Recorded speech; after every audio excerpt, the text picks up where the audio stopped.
Can you talk to us a little bit about your experience in the evacuation process and how you learnt about the fate of your home? Well, we live in the flats of Altadena, so our home was not in a high danger zone, and we didn't really expect. We followed orders and we evacuated, but we didn't really expect our house to burn. But Altadena has been so devastated. I can say that most of my friends have lost their homes. I can think of 5 or 6 who haven't, and I can think of another 20 who I know who lost their homes.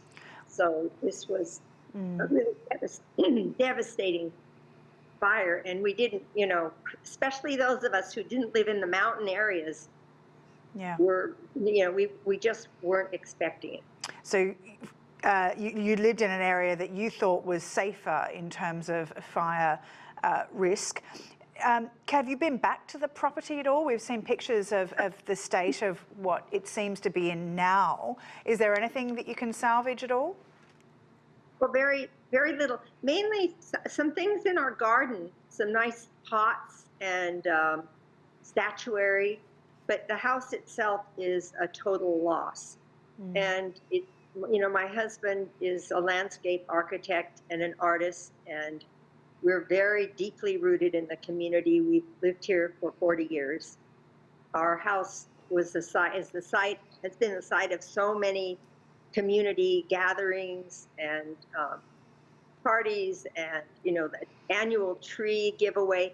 We are very central members of the community, and so we've been from all over the world, and even from Altadena, from people who have lost homes. The outpouring of sorrow has been amazing. Someone who lost their home, even said, I would have sacrificed my home for yours if I could, because it's such a Altadena landmark. Right. And real Altadena landmarks were lost, like the McNally house. Our friends Frank and Juan had lost the most iconic house in Altadena, the McNally mansion that was there, since about in the 1890. Many a green and green home, I know. Just so many. I can't, once I start, I can't stop. The homes that have been built, many with great historical significance.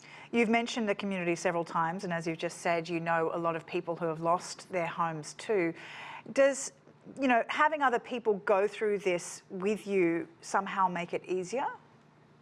Well, I think we're all in the same boat. I think it's like a very big, very sad club.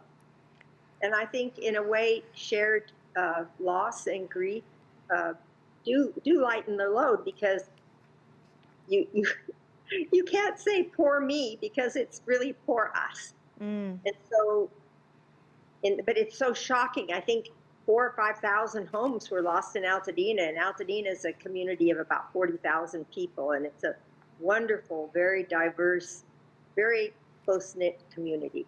Yeah. Would you be able to describe for us how the evacuations were conducted? Was there enough warning? How much do you know about the attempts that were made to fight the fires in your area? Well, I can say that I didn't see, I know that the service providers and firefighters were extremely stretched, way too thin. And so there wasn't much up in Altadena that we saw, because when we left our house, we left late at around 4 a.m. because we thought the fire was going in the other direction, and it seemed pretty far from us.